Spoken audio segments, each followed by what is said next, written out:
안녕하세요. IT조선 막대먹은 산업부의 이진입니다. 예, 안녕하십니까, 유진상입니다. 안녕하세요. 산업부 노동균입니다. 아, 오랜만에 보네요.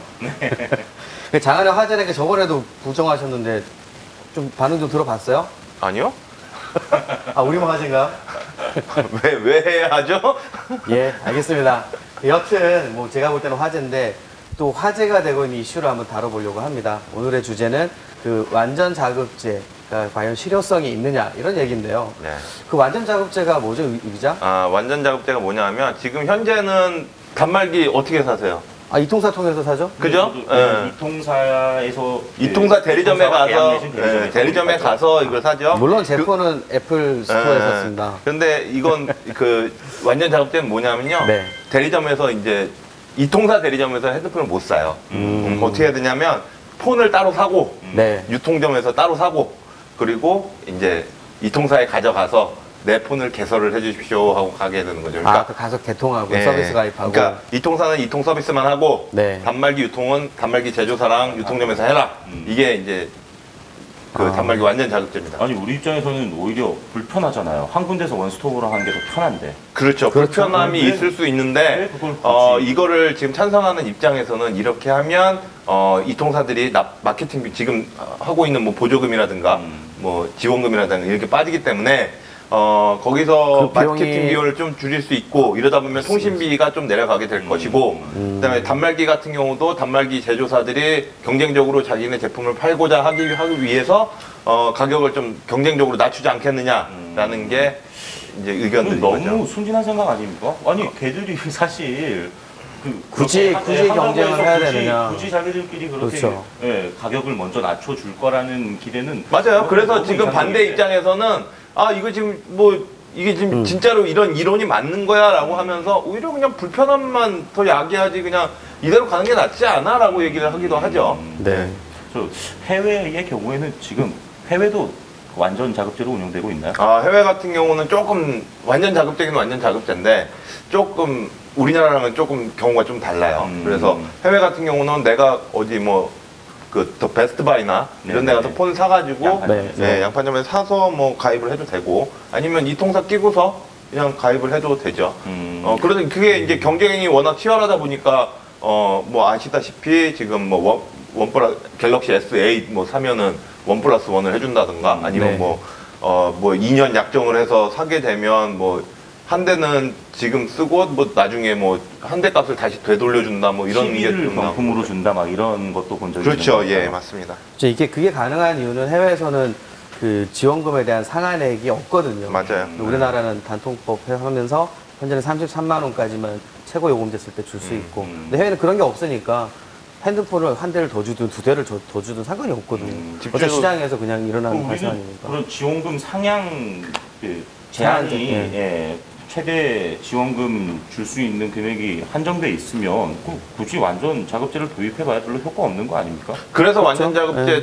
그 법안을 낸 김성태 의원이 전제 조건을 깐 게 단통법을 폐지를 하겠다였어요. 근데 사실 단통법 폐지 안 해도 그 지원금 상한제 같은 경우는 올해 12월에 9월까지고요. 10월부터 이제 10월부터 이제 폐지되는 거기 때문에. 이제 일몰법이거든요. 네. 그러다 보니까 뭐 굳이 이제 또 사라지게 될 법인데 또 거기서 단통법이 나오게 그런데 되나? 이미 얼락폰도 팔고 있거든요. 우리도 제조사도 지금, 팔고 뭐 얼락폰 홈페이지에서 사서 할수 팔고 있잖아요. 있고. 근데 언락폰이 조금 더 비싸죠. 예, 비싸죠. 예. 근데 비싼데 이렇게 얼락폰 같은 폰을 제조사가 유통한다고 했을 때 과연 싸질까? 저는 좀 이 생각이 좀 다른데 안 싸질 것 같거든요. 근데 저도 그래서 조금 궁금해요. 사실은 네. 과연 자급제를 했을 때 이게 왜 싸지게 되는지에 대해서는 조금 이해가 저도 조금 안 되더라고요. 그러니까 굳이 그렇죠. 이거를 내가 뭐 유통점 가서 사고 뭐 이게 필요한가라는 생각을 했는데 뭐 하여튼 그걸 찬성하시는 분들은 이제 자연스럽게 경쟁이 발생할 거라고 붙으면서, 하는데 예, 근데 이미 가격이 삼성이 한 내려질까 60, 70% 정도 시장 먹고 있는 상황에서 굳이 뭐 아무것도 안 해도 잘 팔리는데 삼성전자가 왜 돈을 들여가지고 마케팅을 해서 단말을 팔아야 되죠? 당위성을 제공을 해줘야 되는데 그렇죠. 그러다 보니까 네. 오히려 삼성만 최후의 승자가 되는 거 아니냐라는 얘기도 간간히 나오고 있습니다. 그렇죠. 이게 결국은 통신비 인하의 정부의 통신비 인하 정책 얘기랑 결국 연결이 되는 건데 저희가 그때도 한번 그 얘기를 다루지 않았습니까? 네, 그렇죠. 그때도 뭐 그 정부는 정부의 개입은 최소화하고 이통사들한테 경쟁의 판만 마련해주면 우리가 그 경쟁을 통해서 통신비 인하 효과를 거둘 수 있다라는 주장을 펼치셨는데 네. 일각에서 지금도 충분히 경쟁의 판은 마련돼 있는 거잖아요. 왜 경쟁을 안 해요? 그래놓고 지금 정부에서 조금 이렇게 세게 공격하는데. 5%포인트 할인율 올려달라고 하는데 그거 가지고 막 죽는 소리 하고 좀 도저히 이해가 안 돼서 세게 들어왔습니다. 그럼 나도 그래서 궁금해요. 왜 이렇게 방어적이지? 아니, 뭐 딱히 할 말이 없네. 근데 이게 정상적인지를 한번 판단해봐야 돼요. 통신이 모든 사람이 쓰고 있다고 해서 공공재처럼 이렇게 얘기를 하는데 사기업이잖아요. 일반 이윤을 얻어야 되는 기업들인데 니네 뭐 100원 벌고 있으니까 앞으로는 80원만 벌어, 70원만 벌어. 강제로 그렇게 정부가 하는 게 맞느냐?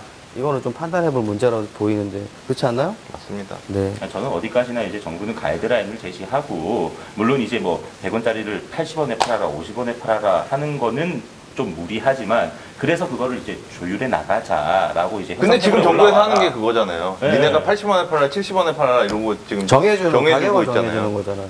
그리고 상한제 해놓고 싸게 못 팔려. 그 가격을 어느 정도 이렇게 조율을 하자라고 이제 협상을 하자는 건데. 근데 가격을 조율한다는 것 자체 발상이 맞나요? 이게 시장 경제에 맞는 건가요?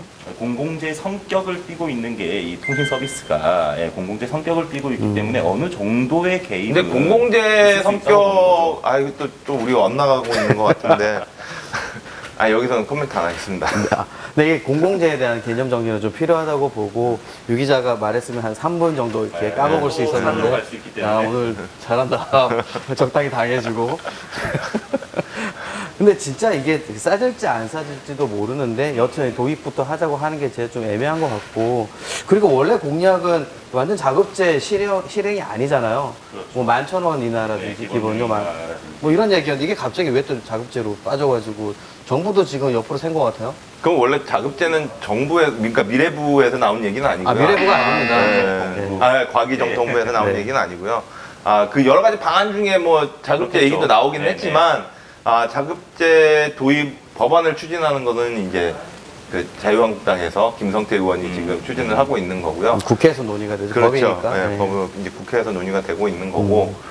사실 통과가 될 수 있을지 없을지도 사실 지금 현 상황에서는 좀 불투명해요. 이게 아직도 근데 그게 그러니까 그쵸. 정부와 이 통사와 이제 또 국민들이 그 통신요금 인하를 바라보는 시각의 차이가 아직도 너무 크기 때문에 맞아요. 뭐 지금 이런저런 의견들이 계속 나오고 있는 게 아닌가. 오늘 그 녹소연 그 자료를 좀 보면 녹소연에서 오늘 그 설문조사한 결과를 내놨는데 거기 보면 지금 국민들의 60%가 현재의 그 과기정통부에서 내놓은 정책에 대해서 통신비 인하 정책에 대해서 만족하느냐 만족도가 좀 많이 낮아요. 있죠. 그래서 한 60%가 불만스럽다라고 지금 대답을 한 상태입니다. 11,000원에 꽂혀 있죠 지금. 그렇습니다. 그렇죠? 11,000원을 그렇죠.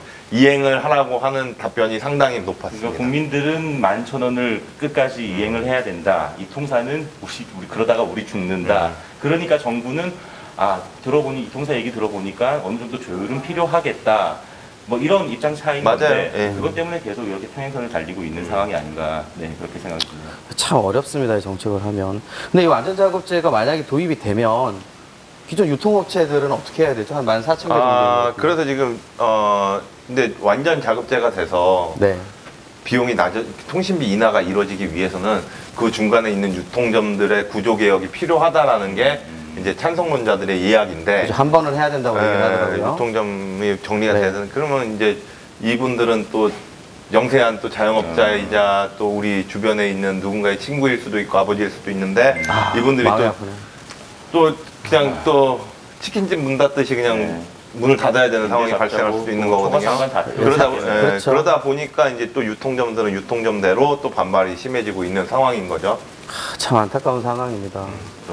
그러니까 뭐 하나가 어려워요. 그러니까 이쪽 입맛에 맞추면 이쪽에서 들고 일어나고 또 저쪽 입맛에 맞추면 또 이쪽에서 들고 일어나고 그러니까 이게 어느 정도 좀 밸런스를 찾고 좀 이렇게 서로 타협할 수 있는 그 접점을 찾는 게 되게 중요한 것 같습니다. 이건 그동안 이런 문제가 발생하는 이유가 정부가 너무 이렇게 옥죄고 있으면서 가계통신비 인하라고 하는 명목으로 정책을 만들고 폈기 때문이 아닌가요? 뭐 그렇게 생각하는 부분도 있지만 저는 사실 아까도 얘기했었지만 경쟁의 판은 이미 마련돼 있는데 경쟁을 안 하고 있는 이 플레이어들이 더 문제라고 생각하는 거죠. 근데 경쟁을 하라고 판을 마련하는데 안 하니까 자꾸 그 부추기는 정책을 내놓을 수밖에 없는 거고. 근데 지금 통신비가 진짜 우리나라가 비싼가요?